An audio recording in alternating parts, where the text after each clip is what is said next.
নমস্কাৰ বন্ধু বান্ধৱী সকলোকে স্বাগতম জনাই আসাম কুকিং চেনেলটোলৈ অন্য এটি ভিডিঅ'লৈ আৰু লগতে অসমীয়া নৱবৰ্ষৰ লগতে ৰঙালী বিহুৰ শুভেচ্ছা আপোনালোক আৰু সকলোলৈকে থাকিল। আহকচোন আজি এটা ফুলকবি নতুন এটা ৰেচিপি লৈ আহিছোঁ। ফুলকবিৰ পৰা পকৰি বনাই খাওঁ আহকচোন ঘৰতে।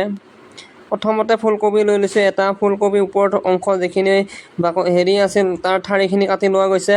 ঠাৰিখিনি মোৰ ভালদৰে কাটি লোৱা হৈছে। এতিয়া ফুলকবিটো ভালদৰে মই ফুলৰ যিখিনি অংশ আছে সেইখিনি লৈ ল'ম। তাৰ ডিলাখিনি নলওঁ, মাজৰ অংশখিনি নলওঁ। মই ফুলখিনিয়ে লৈ লৈছোঁ খালি। এতিয়া ফুলখিনি মই ভালদৰে ধুই ল'ম। চৰিয়া এটা লৈ লৈছোঁ ফুলকবিখিনি, তাতে এতিয়া পানী দি ল'ম অকণমান। ফুলকবি ভালদৰে ধুব লাগে, ফুলকবিত বহুত হেৰি হয়। ফুলকবিখিনি মই ভালদৰে ধুই লৈছোঁ। এতিয়া চচপেনটোত ফুলকবিখিনি দি তাতে মই অকণমান পানী দি ল'ম। এতিয়া গেছৰ চুলাৰটোত মই গেছটো বহাই দি তাতে অকণমান নিমখ দি দিম ফুলকবিখিনিত, তাতে নিমখখিনি ভিতৰত সোমাই যায়। ফুলকবিৰ কাৰণে লোৱা হৈছে বেচন, কৰ্ণফ্লাৱাৰ, চ'ডা, জিৰা পাউডাৰ, কাশ্মীৰী পাউডাৰ, ব্যৱহাৰ কৰিছোঁ কালা মিচৰি পাউডাৰ অকণমান দিছোঁ, পৰিমাণত দি দিছোঁ।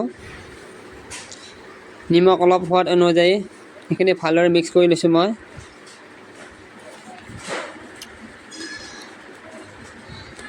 এতিয়া তাতে পানী পৰিমাণ হিচাপত দি দিছোঁ।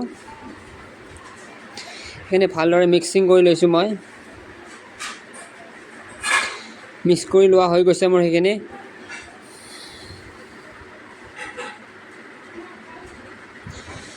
এতিয়া গেছৰ চুলাৰটো কেৰাহীটো বহাই তাতে ৰিফাইন তেল ব্যৱহাৰ কৰিছোঁ। আহক ফুলকবি পকৰি বনাওঁ এতিয়া। ফুলকবিখিনি মই বেচনখিনি ভালদৰে লুটিয়াই লৈছোঁ, ইফালে ইফালে লুটিয়াই কৰি লৈছোঁ আৰু তাতে মই এতিয়া কেৰাহীটো দি দিছোঁ।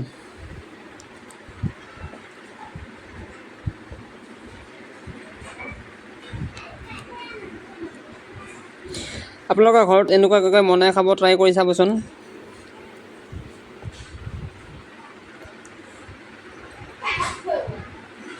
ফুলকবিটো আমি খায়ে থাকোঁ, ভাজি খাওঁ, মাছত দি খাওঁ। একবাৰ ফুলকবি ফ্ৰাই কৰি খাবচোন, পকৰি বনাই ঘৰত, ভাল লাগিব।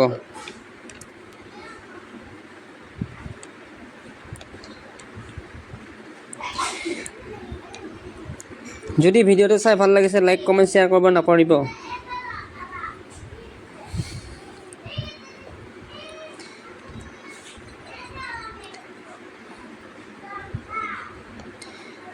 মোৰ ফুলকবিখিনি পূৰা ফ্ৰাই হৈয়ে গৈছে, পকৰিখিনি হৈয়ে গৈছে ধৰ। এতিয়া মই থাল এখনত নমাই ল'ম।